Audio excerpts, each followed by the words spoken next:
We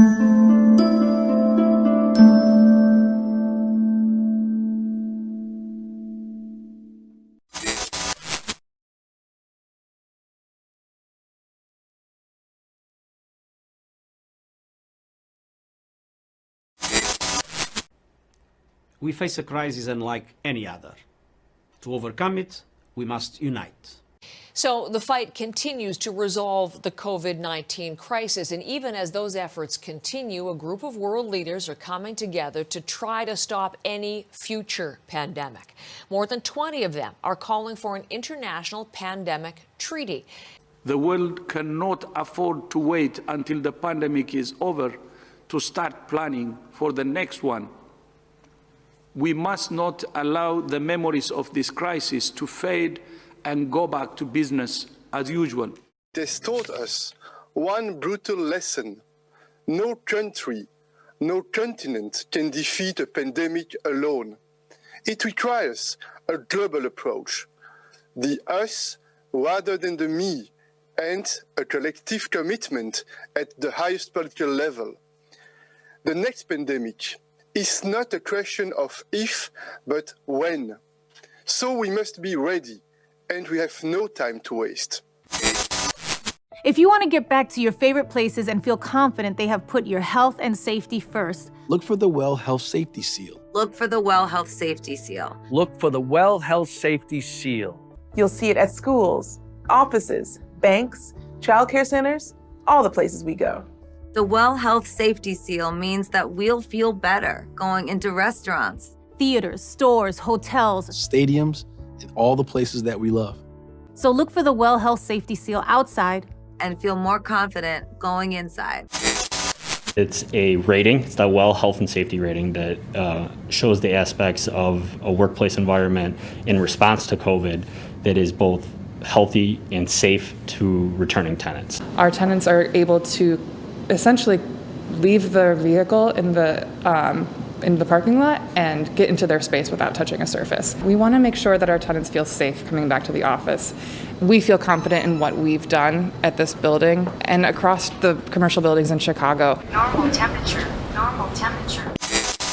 Here, Paul, I'd like to probe a little bit deeper on central bank digital currencies, and in particular, the need for a secure digital ID for participants. One of the things the coronavirus laid bare is the lack of, simply a list of citizens of the U.S. and in our ability to rapidly distribute funds, particularly to the underbanked. A high quality and universal digital ID in the U.S. would have made that immeasurably easier, as well as everything from, vaccine certificates or you name it. But I think that there are many more people, millions of people, who, for whatever reason, have concerns about the vaccine, who just don't know what's in it for them. And we need to make it clear to them that the vaccine is the ticket back to pre-pandemic life. And the window to do that is really narrowing. I mean, you were mentioning, Chris, about how all these states are reopening. They're reopening at 100%. And we have a very narrow window to tie reopening policy to vaccination status. The reason to go and get vaccinated is that we are now launching the Green Passport Plan. Whoever has been vaccinated will be able to go and enjoy the theatre, the cinema, sports events, flights abroad, restaurants and more. Back here in Europe, EU leaders have agreed to develop a COVID-19 vaccine passport that could ease border crossings and allow people more freedom to travel again. The Biden administration working on a system for people to prove they've been vaccinated against coronavirus. The Vax Pass, or vaccine passport, could be used by people at work, in school, or traveling abroad. The nation's first vaccine passport launched over the weekend. New York State is behind the initiative. The app-based digital certification is called the Excelsior Pass. The first of its kind app will serve as almost a COVID passport for anyone to use at major sports and entertainment venues. It will authenticate someone's vaccination or show proof of a recent negative COVID test. Introducing Daily Pass, your exclusive ticket for safely going back to school. Each week, you can schedule your free on-campus COVID test. But the real magic is your daily health check. Just answer a few simple health questions every day, and like magic, your entrance ticket appears.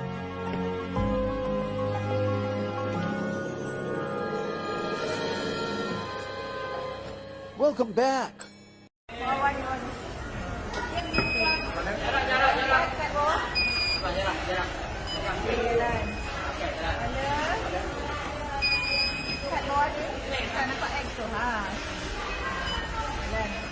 And we have a very narrow window to tie reopening policy to vaccination status. Because otherwise, if everything is reopened, then what's the carrot going to be? How are we going to incentivize people to actually get the vaccine? So that's why I think the CDC and the Biden administration needs to come out a lot bolder and say, if you're vaccinated, you can do all these things. Here are all these freedoms that you have. Are you saying that vaccines are mandatory in Israel right now? Vaccines are not mandatory in Israel. However, this COVID-19 shot is, well, it's just short of it. Meaning they say that it's not a have to and it's not a force, but the reality on the ground is people are losing their jobs if they're in the health, if they're doing any sort of health professional. There are many different places where people are told that you vaccinate or you're out. You're looking at Rome, Italy, where the government is now mandating all healthcare workers receive a COVID-19 vaccine. For joining us with all the details this morning. Good morning, Megan. Let's talk about why the government has brought in this order over a year into the pandemic. Well, it's brought in the order because of the reluctance and resistance of up to 15% of healthcare workers and long-term care facility workers and some hospitals and care facilities throughout Italy who are refusing, are extremely reluctant to get their shot of the COVID vaccination. This morning, New York City waitress Bonnie Jacobson speaking out days after losing her job.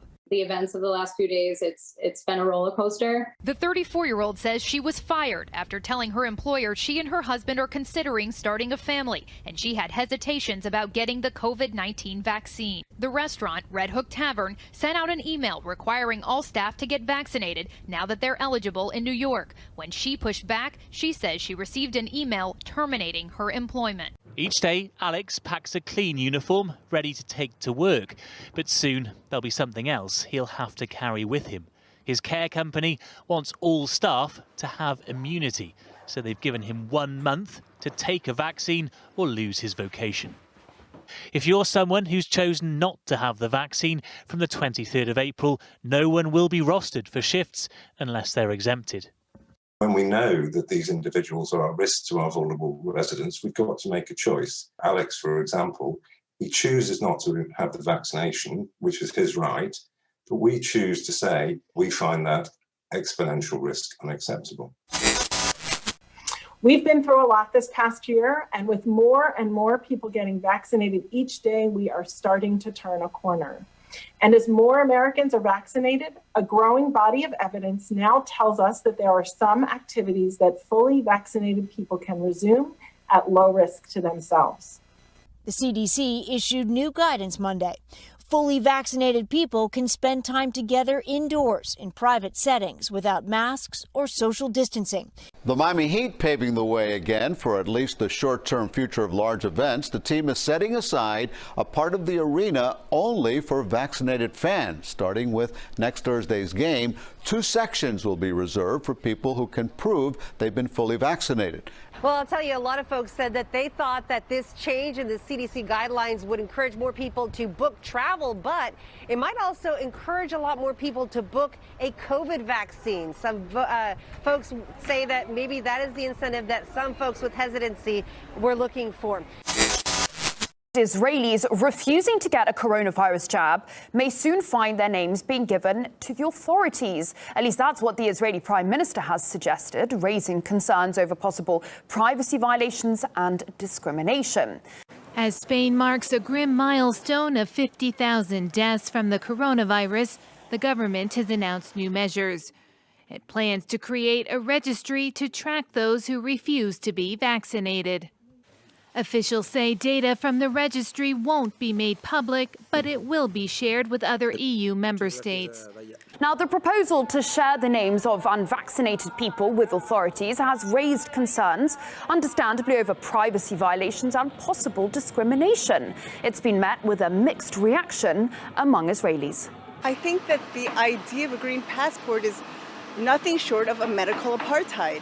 We've seen what making an entire second-class citizenry has done in devastated countries, and we're doing it based on on literally non-existing science.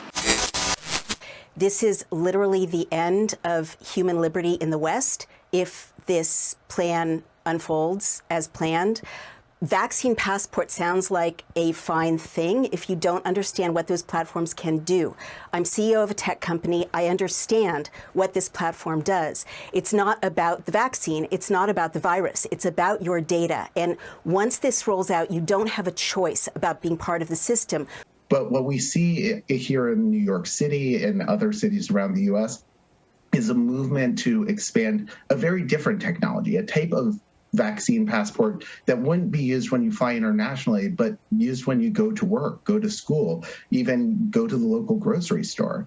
And from my perspective, as a civil rights lawyer, as a technologist, this is really disturbing. But what they have done is they have essentially overnight created a second-class citizenry, a true medical apartheid that is disallowing healthy, law-abiding, tax-paying citizens from entering their places of culture if they do not participate in this experiment. It's that simple. We've been told there are people who have been kicked out of their choirs, out of their pools, out of their gyms. What people have to understand is that any other functionality can be loaded onto that platform with no problem at all. And what that means is it can be merged with your PayPal account, with your digital currency. Microsoft is already talking about merging it with payment plans. Your networks can be sucked up. It geolocates you everywhere you go. Your credit history can be included. All of your medical history can be included. And I am so worried that this vaccine passport drive will transform medical segregation into digital segregation in nearly every public space. We're talking about something that could exclude millions of people from the necessities of basic life and compound the injustices that have defined our healthcare response to this entire pandemic. The divisions are so extreme, are so unreasonable.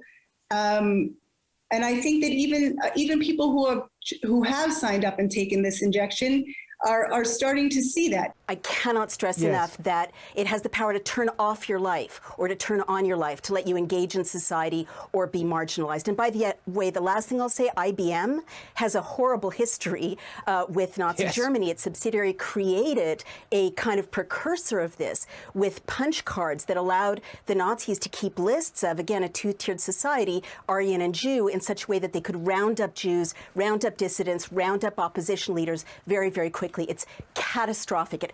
It cannot be allowed to continue. One of the more sure signs that the blast of winter is just before us is the ever-changing colors of the autumn leaves. As the leaves wither and die under the fading sun, a gust of wind casts them to their final resting place.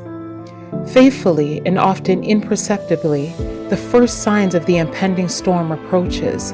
How few are prepared when the storm in all its fury bursts upon them. As in the natural, so in the spiritual. Jesus, when speaking to the Pharisees who desired a sign from him, said, "When it is evening, ye say it will be fair weather, for the sky is red. Ye can discern the face of the sky, but can ye not discern the signs of the times?" As we are thrust from one monumentous event to another, the words of Christ echoes with distinction down through the ages to our day. When ye shall see all these things, know that it is near, even at the doors. In the last great conflict, those who are loyal to God will see every earthly support cut off. They will be forbidden to buy or sell, save he that had the mark of the beast. In the soon coming conflict, we shall see the words exemplified. The dragon was wroth with the woman and went to make war with the remnant of her seed, which keep the commandments of God and have the testimony of Jesus Christ. The question is, are you ready? Have you yielded and surrendered your heart to the Lord and made your calling and election sure?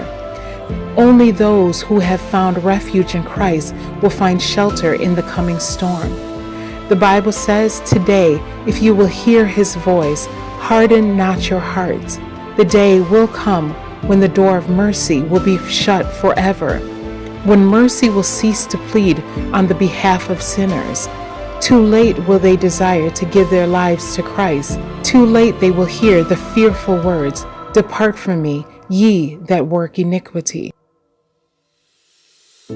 But today, while mercy still lingers, the Lord is pleading with you and I to give our lives to Christ so that we may find shelter under his wings. The day is far spent, the night is at hand, time is almost finished, and our salvation is nearer than when we believed. For more information on the topics discussed in this video, please visit our website at www.prophesyagain.org.